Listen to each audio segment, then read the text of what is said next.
is it going? Happy Sassy Saturday. I love that. Sassy Saturday. Yes. Sassy Saturday is a day that I dedicate to just being as confident as you want to be about anything that empowers you, uplifts you, makes you feel confident, all the good positive vibes. So today is another episode. We're taking for another episode of Stop the Stigma, Change the Narrative. And I have with me Miss Kamala Howard, Cammy, as we call her, Cammy Howard. Yes, the Kamila. She mispronounced it just a little bit. That's why we go by Cammy, though. Kamila Howard. So I'm really excited to talk about this topic on today. We're going to be talking about the Wonder Woman syndrome, aka the Strong Woman syndrome. And I wanted to elaborate more on this because I feel like we need to have this conversation with it being Women's History Month, and also with the event that I had a couple of weeks ago that was related to the Wonder Woman syndrome. I feel like I just wanted to elaborate on that more, to bring more of an understanding and to bring more awareness to it, the mental health behind it. And because I'm not a guru or an expert, I teamed up with one. So I just know some information. I don't even want to call myself an expert, more opinionated, and like just to collect it. And I actually have talked about this before, and I stated in the question, it can also be a sign of strength, but it can be a syndrome, and everything is in moderation is what I feel like. But I am a mental health practitioner by profession, but what I say I do is I just plant seeds in various communities and help people facilitate conversations that we don't normally have or get an opportunity to talk about. So I'm very excited that Miss Australia has invited me on this show. Thank you. I couldn't wait. We met several months ago. No, It's been a year. Oh my gosh, it's been so long. Happy anniversary.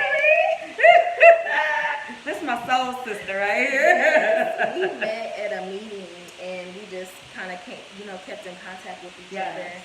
And we actually spoke at an event with each other. And I just love the way she breaks down information, gets right to the core, and she gives you those facts, okay? She gives it to you straight, no chaser. That's what I like. Transparency. I'm sorry, it gets me in trouble sometimes. Yes, but we need that, and I'm definitely claiming being unapologetically authentic in 2019. I love it. This, like I said, we need to have this conversation, and I thought who better to, come and speak on about this than you.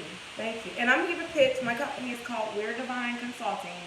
So if anybody out there, you can look us up at www.we'redivine.com. You can find us on Instagram and Facebook at We're Divine, WEREDIVINE. We talk about trauma-reflective healing, culturally responsive healing practices, and then we also talk about equity in various organizations. So again, plugging Your Divine Consulting. So the purpose of this, the mission of Stop the Stigma, Change the Narrative, is to inspire conversation, awareness, accountability, and healing by sharing support, alternative options, and resources. So it's not just to, hone in on the mental illnesses. It's just mental health as a whole. And there are so many components that are connected to that. So this information can be used for anyone in your daily life. First of all, I didn't even give you my introduction. For those of you that are just joining on my channel, my name is Australia Edinburgh. I am the owner of Persuaded Beauty. I am a makeup artist. I am an empowerment speaker, and I am a self-love and mental health advocate.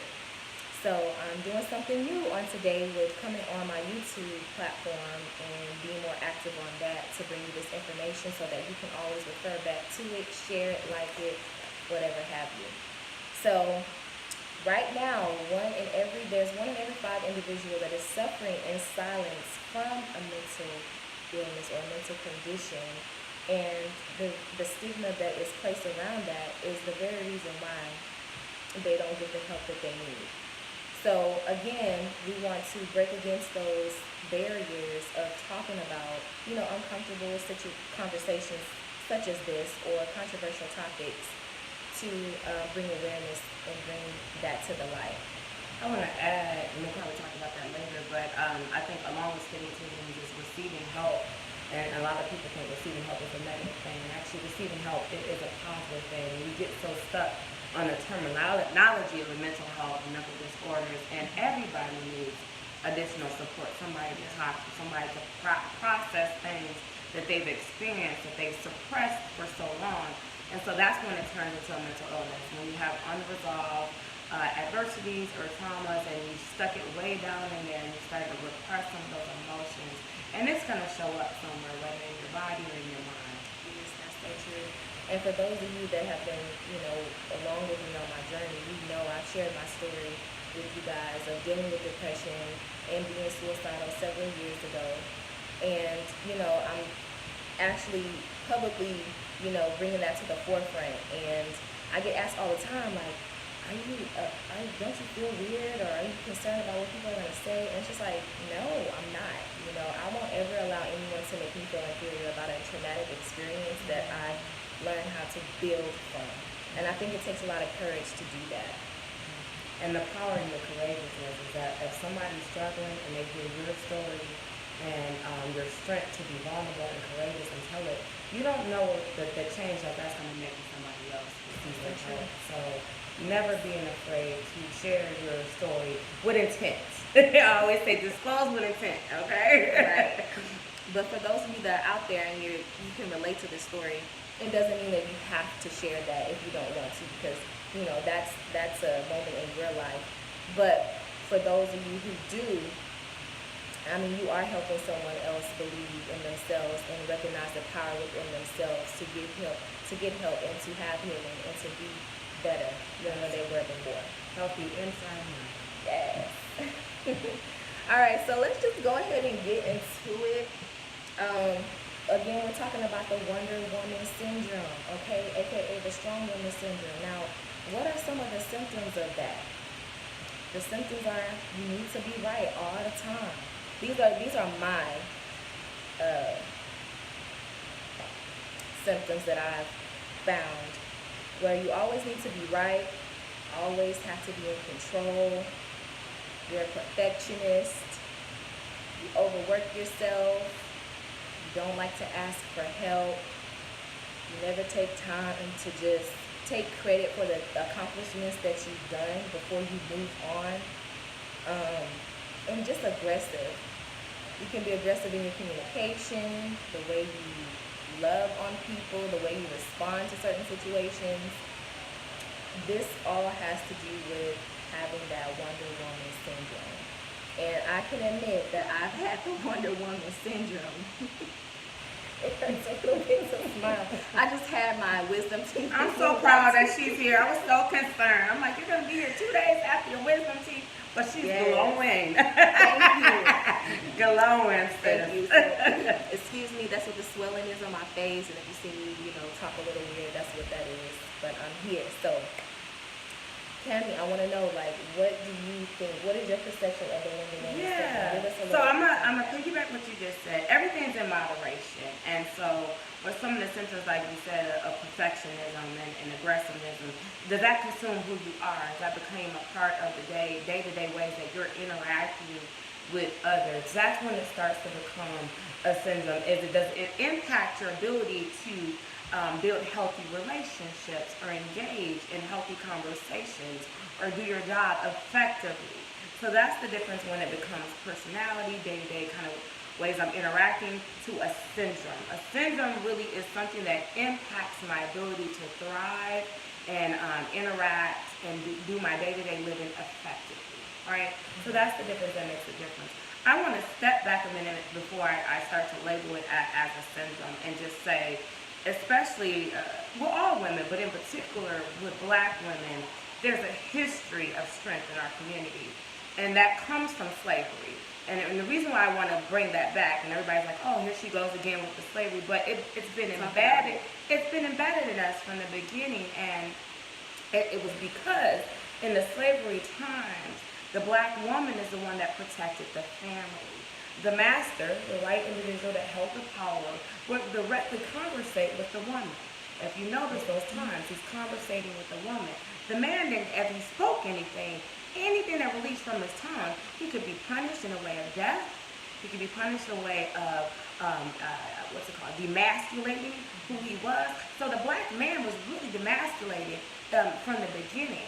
So that the black woman had to step up and be that strong, that rock for survival, right? For survival. So that's been embedded in us since slavery. And so at some point, we haven't learned how to operate out of survival mode. So now that we're no longer in survival mode, we've taken this as a characteristic of who a black woman should be, that we should be strong at all times, that showing emotions is a sign of weakness, that I can't be vulnerable, because if I'm vulnerable, then I'm not able to handle everything, that I should be somehow superhuman, right? That I have to be the mother and the father. I think the worst thing is that when I hear single ran families, that the mother says, oh, I'm the mother and the father. You can't be a father, right?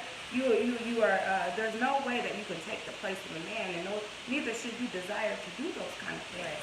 But that's what's been embedded in us, because our families have been separated from the beginning. And so we've taken this role that this is normal for who we are, and it's not.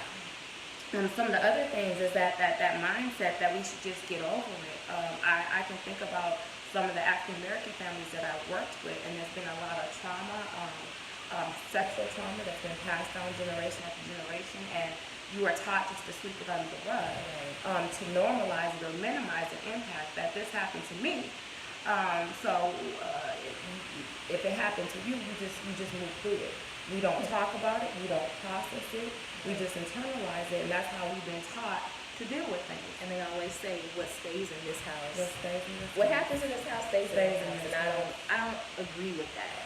Not at all. I feel like if you're in a situation like that, you should have an outlet. And a lot of times you're not going to find it in the household, especially if you're internalizing things, if you're not talking about things, if you're not open with what it is that you're dealing with, if you don't have that person in the household that you can release to, you should have an outlet. Definitely an outlet. And I use the analogy as like a balloon that you put too much air in, and eventually the balloon's going to pop. And so when you're taught to the pressure, feelings, and emotion, and all this trauma and this adversity, to the world you seem very cold and very emotionless. And really what you're doing is just repressing those emotions. So to me, that's when it becomes a syndrome. However, being strong is not a syndrome. Strong in the way of I need to be a provider for my family, a nurturer for the people around me. But the most important thing is being a nurturer for self. Yes. And it becomes a syndrome is when you're able to have compassion and nurturing for everybody else, and you don't take care of self. That's where it starts to become a syndrome and disorder. And I think that for so long, women are just so used to wearing these masks, and we don't know how to take it off, right? Because that's how we survive. Yeah, and how we learn to also, navigate. I'm sorry. No, go ahead. But also, I also believe that it's because we're pressured by society as well to wear the many hats. We have to have everything together. We got to have the household together at all times. Your waist got to be snatched. You got to be looking, A1 from top to bottom every day. You got to have what's going on in the household, what's going on in work, all in alignment. And that's just unrealistic. That's unrealistic to say. Those are unrealistic pressures to put on us. And I'm here to say that it's okay. Okay, you're not alone. I don't have it all together. And, I'm just taking it one day at a time. I'm up here growing. I believe that, self-evolution is an infinite thing. You should always be growing and evolving. And I'm okay with taking it one day at a time and not having all the answers. I used to be like that. I used to feel like, oh yeah, I need to be in control of everything because it was like a safe net for me. Yeah. Like if I knew what was going on, if I knew what was taking place, then I feel like I was in control. But really, I really wasn't. Yeah. And I think the key thing you're saying, Miss Australia, is control, and that need to control everything in your environment, and that becomes a symptom of a syndrome and a disorder.